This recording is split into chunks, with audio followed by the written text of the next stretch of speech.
Hey, hola chicos, ¿qué tal? ¿Cómo estáis? Mr. Stiba here. Today, I want to tell you about one thing that we saw in class. So you will have the same information as usual. First things first, in class this week we were studying seeing feelings. It's not really a difficult topic, just remembering them, the different words and ways to describe how you feel. Okay, it's very handy. It's a very important topic. Of course, not all words are as common as others, but the most used is probably cansado. Everybody is cansado all the time, tired. Okay, descansar is to rest, and cansado is to be tired. Of course, remember that all the words here that end with an O are masculine. There is the feminine version is just putting an A instead. So cómodo, cómoda, asombrado, asombrada, confundido, confundida. Many of those words in Spanish are exactly the same root word that is in English. Okay, so for example, confused, confundido is not a mystery. Relajado with a J instead of with an X is relaxed, but it's the same word as well. Also easy, in my opinion, is enamorado, okay? In love, amor is love, so enamorado is in love. There is a false friend, which is emocionado. It's not emotional, it's excited. Okay, but you can find out all these things by yourselves, just playing around with these two columns here and trying to pair them. Try to become fluent, confident what you're saying. There are a couple of decoys because I like people to use their brain, not just deduct and pair things out of sheer memory. I guess, so for example, fries is not a feeling in Spanish, it's just a random word that I put there as a decoy. And the same thing happens with mana mana, okay, which is a famous, not so famous anymore, song from the Muppets. I don't know if you know it, mana mana. Do, do, do, do, do. Okay, so I say this when I don't know what to say.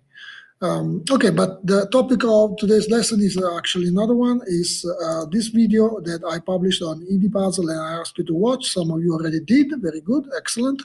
The other kids, please join Indie Puzzle. If you didn't join, watch this video, it's 5 minutes long and it's about the topic that you are, in my opinion, supposed to know if you study Spanish. Because this book is the book, Don Quixote, is the book of Spanish literature. There is no question. It's the first one, it's the best one, very influential on posterior works all over the places, including America with Mark Twain.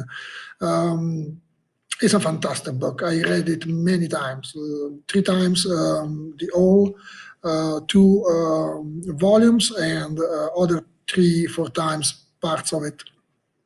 And I read it in different languages because I wanted to read it in Spanish, but it's very antiquated Spanish, so it's difficult. I had to wait a long time in order to do that and study a lot.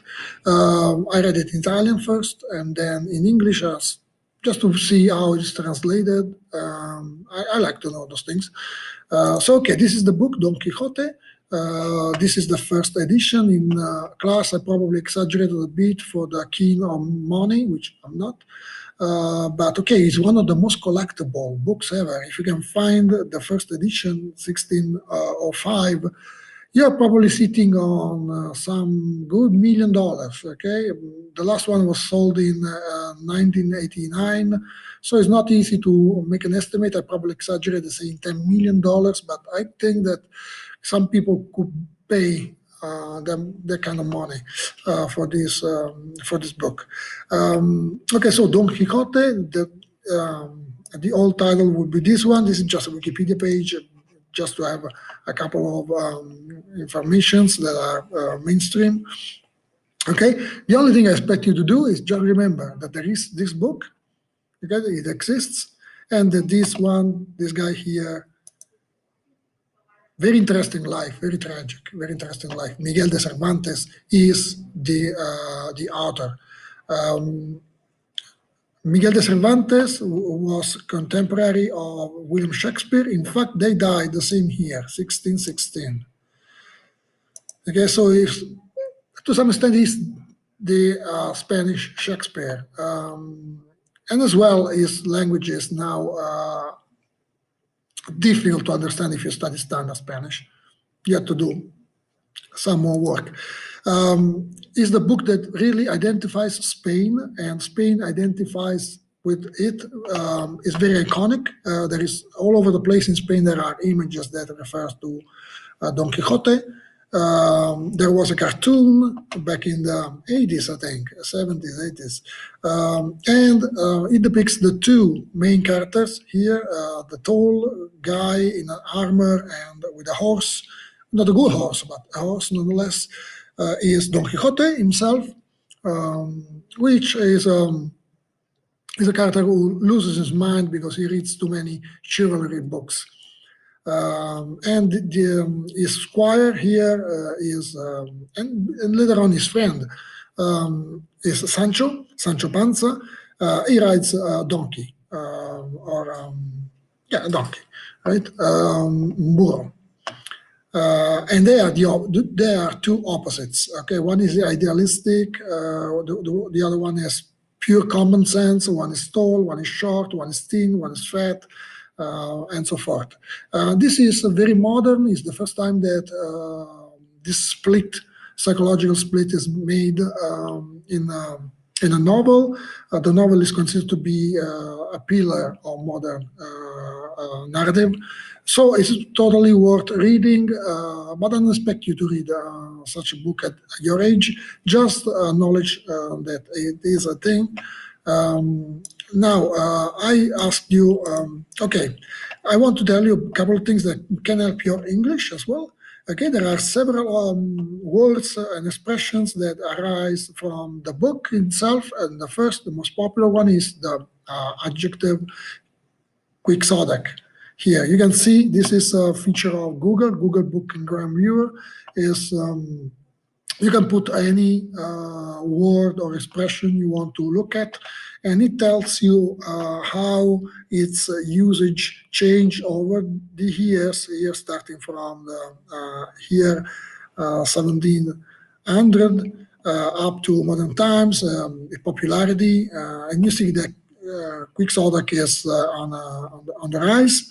Also, tilting at windmills is a very popular expression in English, and Quixote, you see, the book is also popular, but quixotic is used much more. So what does it mean, quixotic? Let's see, it's a foolish, impractical action. Normally, it means something that's foolish and impractical, especially in the pursuit of ideals. Okay, because Quixote, this guy was completely idealistic. The second expression I want you to think about is tilting at windmills.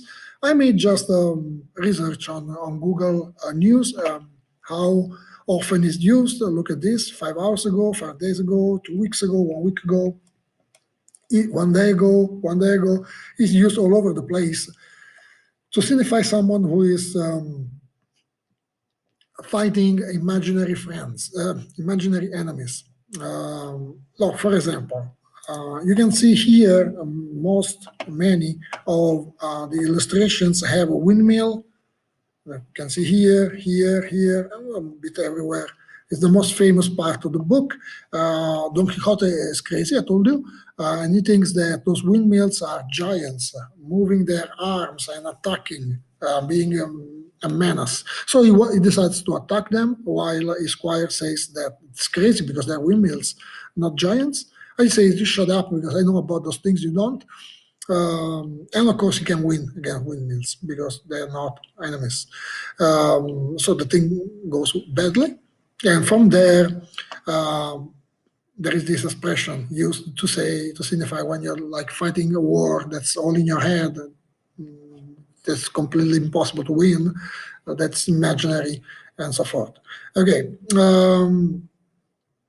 So remember those two words if you want to be exotic using your own language, quixotic and tilting at windmills. two expressions that Cervantes created. Finally, just for fun, I will tell you also why I put paradoja as the word of the day yesterday. It is because Don Quixote, the book has several paradoxes. A paradoja is a paradox. A paradox is a place, is a concept, is a situation where logic seems to fail, that breaks or defies logic. So, for example, this one with the two buttons. One is true, the other can't be, and vice versa. So that you are in a loop.